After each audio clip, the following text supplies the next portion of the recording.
Gather around, ladies and gentlemen, gather around, boys and girls, gather around, people of all ages. We're about to delve into the world of the strange, the paranormal, the mysterious. Today we'll be dealing with the subject of the Jinn. More specifically, we'll be telling you about a Jinn possession. You see, there was this family in India, and the family were just moving into a new house. It was a new town, new house, new opportunities. They arrived and they were happy. They just moved to Rajpur, new place, and they wanted to explore the new city and have some fun and also get cracking on their new life. So they buy this new house and they move into the house, and the boxes everywhere. Imagine boxes packed, boxes of their life stuff piled here and there. And that first night in the house, the family all go to sleep together. Now remember, places like India and Africa, people usually, families sleep in the same house on a mattress on the floor. So it's commonplace for the entire family to be in the same room. And so this son, he was a man, he was a young man, maybe 17, 18, 19, that kind of age.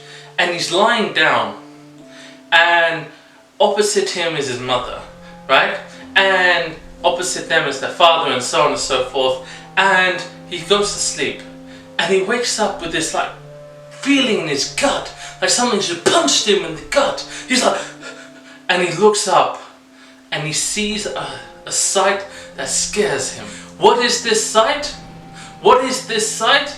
This sight is his mother. She's looking at him and her eyes are red. She's saying something in some strange tongue. She's like,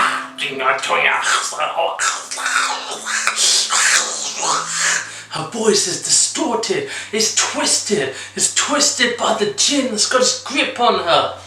He's so scared. Imagine you're less than a foot from your mother and she's looking you dead in the eyes. Her eyes are red and her face is contorted in pain. Inside she's screaming out to try and stop this thing that's taken over, and it just keeps talking. He has no idea what it's saying, and he's so scared he can't move. Eventually he forces himself up, turns the light on, alerts his father, and they look and they see the mother. She's like frozen still, she can't move, she's like clenched, but she keeps speaking and her eyes are red. So they bring in the Hindu priest, because this is a Hindu family. The Hindu priest does its stuff, it doesn't really work, so they have to cleanse the whole house, do some big ritual, and eventually the Jinn is gone away. Now people ask, how come Hindu, Christian, Buddhist rituals work on the Jinn? Well, it works because it works in the Jinn's favor. Think about it. The Jinn want people to be away from Islam. They want people to have more faith in their religion. So they possess someone.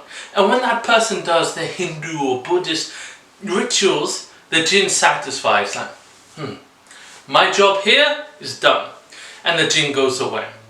And so the Jinn is working to make people away from faith, away from their faith in Allah subhanahu wa ta'ala. But you notice that at first these things are very hard to get rid of. You know, when these people do their rituals, it lacks any power. It does not have power, because until Allah subhanahu wa ta'ala says go, the Jinn will not be forced to go. Because this is the might and mercy of Allah subhanahu wa ta'ala. Our Creator just has to say go, and it is gone. You know, it can't even resist.